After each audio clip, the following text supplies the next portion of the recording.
2025년 가을 천년의 도시 경주. 21개 나라 정상이 한자리에 모인 에이펙 정상회의 본회의장 한복판에서 백악관 핵심 인사가 갑자기 쓰러졌습니다.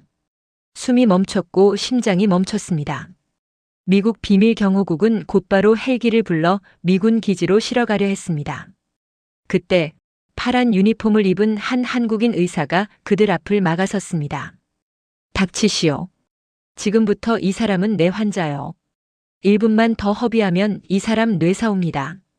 그리고 전 세계가 지켜보는 가운데 한 미국인 여성의 심장은 대한민국의 손에서 다시 뛰기 시작했습니다. 오늘은 그 기적 같은 이야기입니다. 백악관 아시아 담당 수석보좌관 48살 클레어 테일러가 직접 들려준 죽음과 부활 그리고 한국 의료진에 대한 고백입니다. 제 이름은 클레어 테일러입니다. 먼저 솔직하게 고백해야겠습니다. 저는 한국을 아주 크게 오해하고 있었습니다. 클레어 테일러. 미국 백악관 그 안에서도 아시아 담당 수석보좌관이라는 자리는 국가 안보와 외교의 최전선에 서 있는 사람만 맡을 수 있는 자리입니다. 워싱턴 DC에서 20년. 그녀의 삶은 늘 같았습니다. 두꺼운 브리핑 자료 더미. 새벽에도 울리는 빨간색 보안 전화. 태평양을 사이에 둔 시차와의 싸움. 제게 인생은 곧 임무였습니다. 피로는 변명이고 감정은 사치였습니다. 쓰러지는 건 무능의 증거였죠. 그런 클레어가 지금 한국에서 이 이야기를 쓰고 있습니다. 이유는 단 하나. 저를 2번 살려준 한국 사람들에 대해 이야기하고 싶기 때문입니다. 경주. 죽은 왕들의 도시에서 열린 회의. 2025년 10월 대한민국 경주. 1000년 전 왕들이 잠들어 있는 고분 옆에서 21개국 정상이 모인 에이펙 정상회의가 열렸습니다. 참 이상한 일이었죠. 죽은 왕들의 무덤 옆에서 미래의 경제를 논한다니요. 클레어가 묵고 있던 호텔 창밖으로는 잔디에 덮인 거대한 왕릉들이 보였습니다. 그 와중에도 그녀의 머릿속은 온통 일 생각뿐이었습니다. 한미일 3자 회담 준비, 중국과의 비공식 양자 회담, 대북 현황 조율, 출국 전부터 이미 번아웃 직전. 경주에 도착했을 때는 72시간 넘게 거의 한숨도 못 잔 상태였습니다. 그래도 클레어 테일러는 쓰러지지 않는다. 이게 제 나름의 철칙이었어요. 하지만 사람의 몸은 철칙보다 먼저 한계를 느끼는 법입니다. 본회의장. 그리고 첫 번째 심장 멈춤. 본회의장. 경주 화백 컨벤션 센터는 숨막힐 듯한 긴장으로 가득했습니다. 수십 개의 국기가 걸려 있고 21개국 정상이 한 줄로 앉아 있으며 수백 대의 카메라가 번쩍이며 돌아가고 있었습니다. 클레어는 미국 국무장관 바로 뒤 자신의 자리 겨우 하나를 차지하고 앉았습니다. 한국 대통령의 개막 연설이 귀에 이어폰을 타고 흘러들었습니다. 그 연설의 문장 하나하나를 사실 클레어가 몇 달 동안 밤새워 다듬어 온 것이었습니다. 그때였습니다. 처음엔 그냥 어지러운가 싶었습니다. 연단 위 조명이 유난히 밝게 느껴지고 시야가 하얗게 번졌습니다. 눈을 세게 감았다 떴어요. 지금 쓰러질 순 없어. 조금만 버텨. 하지만 2번째로 밀려온 통증은 전혀 다른 종류였습니다. 머리가 아니라 마치 명치 아래를 누가 망치로 내리치는 듯한 충격. 숨이 들어가지 않았습니다. 폐 속 공기를 누군가 진공청소기로 빨아들이는 느낌. 이어폰으로 들리던 연설은 물속에서 웅얼거리는 소리로 변했습니다. 지속 가능한 번영, 상호 협력. 시야가 좁아졌습니다. 여러 개의 카메라 플래시가 한 덩어리에 빛이 되어 그녀를 덮쳤습니다. 괜찮냐고 묻는 부관의 얼굴, 비밀 경호국 요원들의 다급한 외침. 그리고 마지막으로 들린 말. 코드 블루. 코드 블루. 테일러 보좌관 쓰러졌다. 그 말과 함께 클레어의 심장은 멈췄습니다. 미국의 프로토콜과 한국 의사의 한마디. 그 다음 장면은 클레어가 나중에 영상과 보고서를 통해 들은 이야기입니다. 클레어가 쓰러지자 본회의장은 순식간에 아수라장이 되었습니다. 가장 먼저 움직인 사람은 그녀 뒤에 서 있던 비밀경호국 요원 데이비드. 그는 훈련받은 대로 순식간에 인간 방어벽을 치고 외쳤습니다. 이글 상황 발생. 미 본회의장 D구역 즉시 대피 준비. 그리고 곧바로 워싱턴과 연결된 이어폰에 외쳤습니다. 미국 의료팀 호출. 오산 미군 기지로 이송 준비. 에어포스원과 C-17 수송기 대기시켜라. 미국의 원칙은 명확했습니다. 백악관 고위 인사는 세계 어디에서든 즉시 미군 의료시설로 이송한다. 하지만 그 순간 혼란을 가르며 4명의 한국인이 뛰어들어왔습니다. 파란 에이펙 유니폼, 커다란 의료 가방, 그리고 제세동기. 비켜주십시오. 의료팀입니다. 가장 앞에 서 있던 40대 남자. 명찰에는 이렇게 적혀 있었습니다. 에이펙 공식 주치. 병원 응급의학과 전문의. 김정환. 데이비드가 그를 막아섰습니다. 접근 금지. 신원 확인 전엔 환자에게 손 못 댑니다. 김정환 교수는 데이비드를 똑바로 쳐다보며 유창한 영어로 단호하게 말했습니다. 닥치시오. 지금 이 순간부터 이 사람은 내 환자요. 이미 1분 지났소. 3분 안에 심장 못 돌리면 뇌사옵니다. 살리고 싶으면 당장 비키시오. 그 한마디에 수십 번의 실전 상황을 겪어온 경호원도 순간 말을 잃었습니다. 곧바로 시작된 심폐소생술. 제세동기 패드가 붙고 클리어 하는 외침과 함께 클레어의 몸이 바닥에서 통 튀어 올랐습니다. 첫 번째 충격 반응 없음. 강한 흉부 압박 30회. 두 번째 충격. 3분 40초. 멈춰있던 심장이 다시 뛰기 시작했습니다. 환자 맥박 돌아왔습니다. 자발순환 회복. 그제야 김정환 교수는 땀을 닦으며 말했습니다. 살려냈소. 하지만 이건 시작일 뿐이요. 헬기 태우면 이 사람 죽습니다. 현장 의료센터로 옮겨진 클레어. 사실 그곳은 임시 수준이 아니었습니다. 컨벤션 센터 바로 옆에 설치된 완전한 장비의 이동형 병원. 초음파, CT, 혈압, 심장 초음파. 검사가 번개처럼 진행됐습니다. 곧 나왔던 진단. 상행 대동맥 박리, 심낭에 피가 차서 심장을 누르고 있습니다. 쉽게 말하면 심장에서 나가는 큰 혈관이 찢어져 피가 새어나와 심장을 꽉 눌러 언제 터질지 모르는 시한폭탄 같은 상태. 그리고 의사의 말. 지금 당장 수술하지 않으면 1시간 안에 사망할 확률이 90% 이상입니다. 그때 미국 측의 프로토콜이 다시 내려옵니다. 워싱턴에서 날아온 지시. 환자를 블랙호크 헬기로 오산 기지로 이송, 거기서 독일 람슈타인 미군 병원으로 재이송하라. 데이비드는 냉정했지만 김정환 교수는 얼굴이 굳어졌습니다. 그건 안 됩니다. 헬기 진동이 대동맥을 완전히 찢어버릴 수 있어요. 이 환자는 지금 여기서 가장 가까운 심장수술 병원으로 가야 합니다. 데이비드가 소리칩니다. 그녀는 백악관 핵심 인사다. 신병과 의료 기록은 미국 통제 아래 있어야 한다. 그때 숨이 가쁘게 차오르던 클레어가 마지막 힘을 짜냈습니다. 그녀의 손이 미군 요원의 팔이 아니라 김정환의 흰 가운 자락을 움켜쥐었습니다. 살려주세요. 여기 남을게요. 분명한 환자의 의사표현. 김정환 교수는 그 손을 꼭 잡고 조용하지만 단호하게 말했습니다. 들었소, 요원? 환자가 직접 말했소. 이 사람은 지금도 의사결정 능력이 있어. 강제로 데려가면 그건 납치요. 데이비드는 한참을 망설였습니다. 그리고 깊게 한숨을 쉰 뒤 워싱턴에 다시 보고합니다. 상황실 환자가 현지 치료를 강력히 요구합니다. 이송 거부. 현지 병원으로 이동하겠습니다. 그렇게 해서 클레어의 운명은 한국으로 서울로 방향이 바뀌었습니다. 붉은 닥터 헬기와 강철의 손을 가진 의사. 잠시 의식을 되찾았을 때 클레어의 눈앞에 보인 것은 붉은색 닥터 헬기.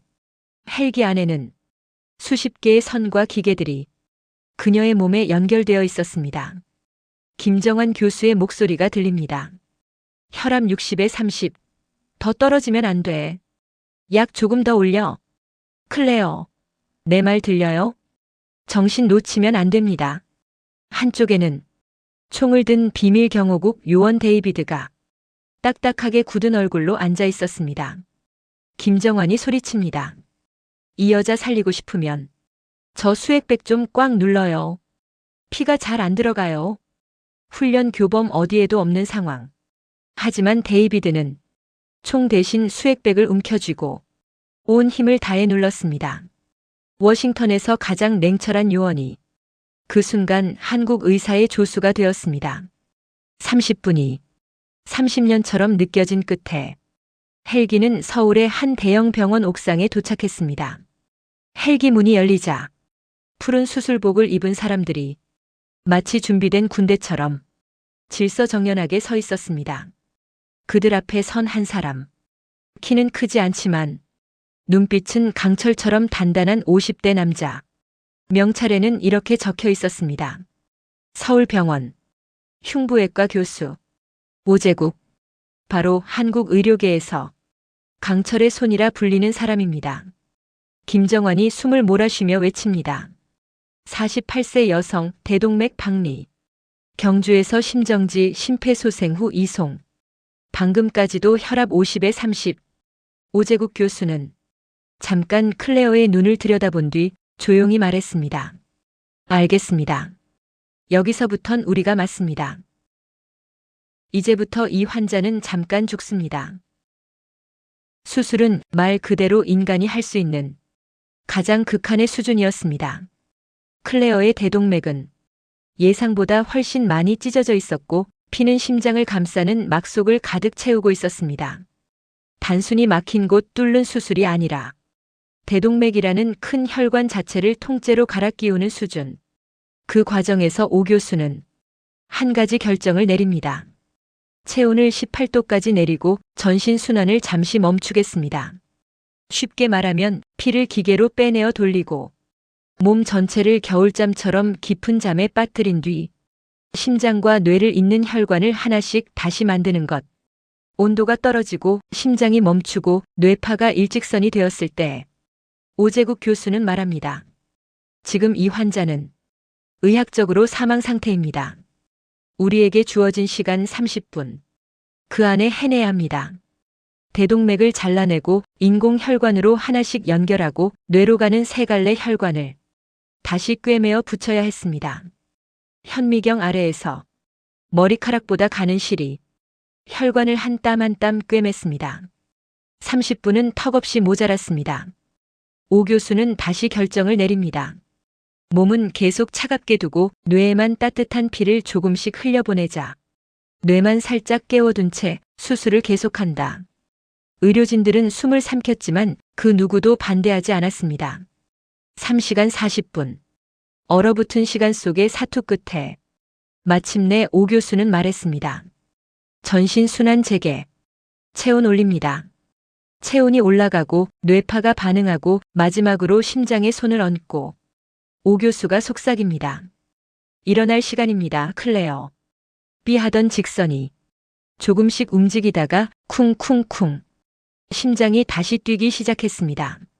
수술 시간 총 12시간 30분. 오 교수는 땀에 흠뻑 젖은 수술 가운을 벗으며 조용히 말했습니다. 수술 끝. 이 여자는 살아있습니다. 중환자실에서의 두 번째 탄생. 다음 기억은 중환자실의 하얀 빛이었습니다. 눈은 잘 떠지지 않았고 목에는 굵은 관이 박혀 있었고 가슴은 뜨겁게 쪼이는 듯 아팠습니다. 삐삐삐. 규칙적인 기계음이 들립니다. 그때 누군가 조심스럽게 손을 잡아주었습니다. 테일러 씨, 제 말 들리세요? 여긴 서울병원 중환자실입니다. 수술 끝났고요. 살아계세요. 파란 간호사복을 입은 여성. 이름표에는 이렇게 적혀 있었습니다. 중환자실 책임 간호사. 박선영. 눈 한번 깜빡여 볼까요? 제 말이 들리면 2번. 클레어는 머리에서 떨어지는 눈꺼풀을 힘겹게 2번 깜빡였습니다. 오재국 교수가 들어와 차갑지만 단단한 목소리로 말합니다. 오른손 조금만 들어보시오. 1cm. 겨우 1cm. 하지만 그걸로 충분했습니다. 뇌 손상 없어 보입니다. 기적이라기보다 제 계산이 맞았군요. 그리고 고통스럽지만 중요한 작업. 목에 박혀있던 인공호흡기 관을 뽑아내는 순간 클레어는 짐승 같은 기침을 쏟아내며 인생 두 번째 첫 숨을 크게 들이켰습니다. 그날의 그 숨은 제가 스스로 들이킨 숨이 아니었습니다. 한국 의료진이 제 안에 다시 불어넣어준 새로운 생명이었습니다. 여긴 병원이 아니었습니다. 전쟁터였습니다. 중환자실에서의 3일은 클레어 인생에서 가장 길고 힘든 시간이었습니다. 가슴에는 두꺼운 붕대와 수술 상처, 양팔에는 수십 개의 주사 바늘, 배에는 고여있는 피와 물을 빼는 배액관, 스스로 뒤집어 눕지도 못하는 몸, 예전에 능력 있고 냉철했던 백악관 보좌관은 어디에도 없었습니다. 자괴감과 불안, 그리고 수술 후 흔히 오는 일시적인 혼란까지. 어느 날 밤 클레어는 다시 APC 본회의장에 있는 꿈을 꾸며 발버둥치다가 간호사의 팔을 밀치기도 했습니다. 놓으라고. 나 보고서 써야 한단 말이에요. 대통령 연설 준비해야 한다고. 놀란 간호사 대신 마이크와 데이비드가 다가옵니다. 클레어, 여기 병원이야. 서울입니다. 당신 이미 수술 잘 끝났어요. 정신이 돌아왔을 때 클레어는 박선영 간호사에게 사과합니다. 미안해요. 제가 제정신이 아니었어요. 하지만 박 간호사는 조용히 웃으며 말했습니다. 괜찮아요. 큰 수술을 2번이나 버티고 살아난 분이라면 이 정도 혼란은 다 겪어요. 오히려 너무 멀쩡하면 제가 더 걱정될걸요? 그 따뜻한 농담 한마디에 클레어의 눈가가 다시 젖었습니다. 한국식 재활, 진짜 지옥이지만 진짜 사랑이었습니다. 중환자실을 벗어나 VIP 병동으로 옮겨졌을 때 클레어는 솔직히 생각했습니다. 이제 좀 쉬겠구나. 하지만 한국식 재활은 그녀의 기대와 완전히 달랐습니다. 도착한 지 몇 시간도 안 돼. 물리치료사와 호흡재활치료사, 그리고 박선영 간호사가 또 등장했습니다. 테일러 씨, 이제 걸을 겁니다. 지금이요? 가슴뼈 자른 지 4일밖에 안 됐는데요. 물리치료사가 웃었습니다. 그래서 지금 걷는 거예요. 지금 안 움직이면 폐에 물 차고 다리 근육 다 녹아서 나중에 휠체어 탈 수도 있어요. 자, 일어납시다. 그리고 박 간호사의 한마디. 오재국 교수님이 12시간 동안 당신 심장과 혈관을 걸작으로 만들어놨어요. 그런데 환자가 아프다고 누워만 있으면 그걸 본인이 망가뜨리는 거예요. 그럴 수는 없죠? 그 말이 비수처럼 꽂혔습니다. 알았어요. 해볼게요. 첫 발을 바닥에 딛는 순간 가슴을 묶어둔 철사가 살을 찢는 것 같은 통증이 올라왔습니다. 한 걸음, 두 걸음, 병실 한 바퀴 도는데 10분이 걸렸습니다. 숨은 턱까지 차오르고 땀은 비오듯 쏟아졌습니다. 잘하셨어요. 이게 당신의 첫 번째 승리예요. 그날 이후 진짜 군대 같은 재활이 시작되었습니다. 아침 6시 기상 폐활량 올리는 풍선 불기. 오전 9시 복도 걷기 훈련. 오후 2시 고통스러운 기침 훈련. 기침할 때마다 가슴이 찢어질 것 같은 통증. 박선영 간호사는 고민형을 하나 안겨주며 말했습니다. 이거 꼭 안고 기침하세요. 조금 덜 아플 거예요. 대신 꼭 해야 합니다. 이게 폐렴 안 오는 길이에요. 어느 날 저녁 밥상이 들어왔습니다. 이건 뭐죠? 검은 국처럼 생겼는데 미역국이에요. 한국에서는 아기 낳은 산모가 꼭 먹는 음식입니다. 피도 맑게 하고 회복도 돕거든요. 오늘 첫걸음 뗐으니까 테일러 씨도 다시 태어난 날이라 생각하고 드세요. 따뜻한 국 한 숟갈이 목을 타고 내려갈 때 클레어는 그만 울음을 터뜨렸습니다. 20년 동안 워싱턴에서 단 한 번도 느껴보지 못했던 감정이었습니다. 보살핌 받고 있다는 느낌이었어요. 병실 청소를 해주던 아주머니는 매일 아침 들어오며 말했습니다. 오케이? 화이팅! 화이팅! 음식을 가져다 주던 조리사 아주머니는 클레어가 밥을 남기면 말했습니다. 이거 다 먹어야 힘나서 미국 가요. 언어는 잘 통하지 않았지만 마음은 너무 잘 전해졌습니다. 다시 만난 세 사람 그리고 한 장의 출입증. 수술 후 10일째 되는 날, 클레어는 이제 병실 안을 혼자 천천히 걸을 수 있게 되었습니다. 그날 그녀는 중요한 결심을 합니다. 워싱턴으로 돌아가기 전에 꼭 해야 할 일이 있다. 병실로 세 사람이 초대되었습니다. 중환자실에서 싸운 독사 교관 같은 간호사 박선영, 경주에서 닥치시오를 외치며 심장을 다시 뛰게 만든 김정환, 그리고 강철의 손을 가진 흉부외과 의사 오재국. 먼저 박선영 간호사의 손을 꼭 잡았습니다. 독사 교관님 덕분에 교수님의 걸작품 안 망가뜨리고 갑니다. 정말 고마워요. 클레어는 백악관 대통령 직속 보좌관임을 상징하는 은색 펜을 선물로 건넸습니다. 다음은 김정환 교수. 그날 효의장에서 닥치시오라고 외쳐줘서 정말 고마워요. 규정보다 사람을 먼저 선택한 용기 평생 잊지 않을 겁니다. 김정환은 크게 말하지 못하고 고개만 깊이 숙였습니다. 마지막으로 오재국 교수. 시간 없는 와중에 마이크에게 이끌려 억지로 올라온 듯 팔짱을 낀 채 서 있었습니다. 뭡니까? 나 다음 수술 있습니다. 클레어는 목에 걸고 있던 그날의 에이펙 출입증을 풀어 오 교수의 흰 가운 주머니에 꽂아주었습니다. 경주에서의 저는 이 출입증과 함께 죽었습니다. 서울에서 저를 다시 태어나게 한 사람은 교수님이에요. 그러니 이건 교수님의 작품 인증서입니다. 오 교수는 잠시 그 출입증을 바라보더니 투덜거리듯 말했습니다. 쓸데없는 감상. 하지만 클레어는 웃으며 말했습니다. 당신은 강철의 손을 가졌을지 몰라도 결국 하는 일은 심장을 살리는 일입니다. 제 심장 잘 부탁드립니다. 클레어가 병실을 떠날 때 뒤를 돌아보았습니다. 복도 끝에서 오재국 교수가 그 출입증을 손에 들고 서 있었습니다. 그리고 아주 조금, 정말 조금, 입꼬리가 0.2쯤 올라가 있는 것 같았습니다. 한국은 기술만으로 사람을 살리지 않았습니다. 클레어는 말합니다. 한국은 기술로만이 아니라 마음으로 사람을 살리는 나라입니다. 저는 그 살아있는 증거입니다. 미국 군인의 프로토콜보다 한 사람의 생명을 먼저 생각한 응급의학과 의사의 한마디. 닥치시오. 지금은 규정이 아니라 사람부터 살리는 시간입니다.